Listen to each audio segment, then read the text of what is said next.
Welcome to ends academy. நம்ம என்ன பார்க்க போகிறோம்னா 12th maths exercise 2.4ல 6th sum பார்க்க போகிறோம். கொஷின் ரீட் பண்ணுறேன். Find the least value of the positive integer n for which √3 + i whole power n அப்படின்னு சொல்லி கொடுத்துட்டாங்க. இப்போ இது சால்வ் பண்ணலாம். √3 + i பவர் n அப்படின்னு சொல்லி கொடுத்துருக்க சால்வ் பண்ணோம்னா ஈக்குவல் டு இது ஃபார்முலா அப்படி இருக்குது 2. இது வந்துட்டு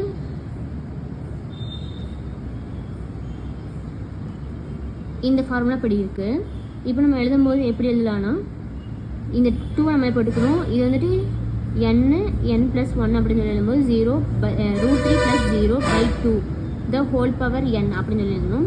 இப்போ n 2n உள்ளே இன்ட்டு பண்ணோம்னா 2n √3/2 + i 1/2 the whole power n அப்படின்னு சொல்லி எழுதிக்கணும். அப்புறம் 2n அப்படியே எழுதிக்கிறோம்.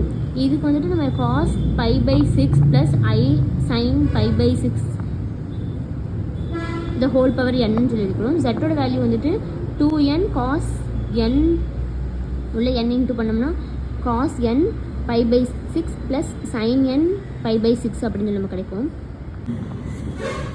இப்போ ஃபர்ஸ்ட் சப்டிவிஷன் என்ன கொடுத்துருக்காங்கன்னா 6th சம்மில் ரியல் அப்படின்னு சொல்லி கொடுத்துட்டாங்க. இப்போ ரியல்னால் நம்ம என்ன பண்ணுறோன்னா z bar equal to z அப்படின்னு சொல்லிட்டோங்க. z பாரோட வேல்யூ நமக்கு தெரியும், z-ஓட வேல்யூ நமக்கு தெரியும். அது வச்சு நம்ம z பார் பண்ணுறோம். இங்கே மைனஸ் மட்டும் கொடுக்கணும். 2n cos n π/6 - sin i π/6 அப்படின்னு சொல்லி கொடுத்து z-ஓட வேல்யூ ஈக்குவல் டு z என்ன வேல்யூனா 2n into cos n π/6 + i sin n π/6 அப்படின்னு எழுதிக்கணும். இப்போது நமக்கு வந்துட்டு 0 ஈக்குவல் டு, ஏன்னா இங்கேயும் காமனாக வெளியிருந்தது 0 ஆயிடுச்சா, அப்போ 0 equal to i sin n π/6 + i sin n π/6 அப்படின்னு நம்ம கிடைக்கும். இப்போது 2i இதை ஆட் பண்ணோம்னா 2i sin n π/6 equal to 0 ஆயிடும். இப்போ sin n i 2i எடுத்துட்டோம்னா sin n π/6 ஈக்குவல் டு 0 கிடைக்கும்.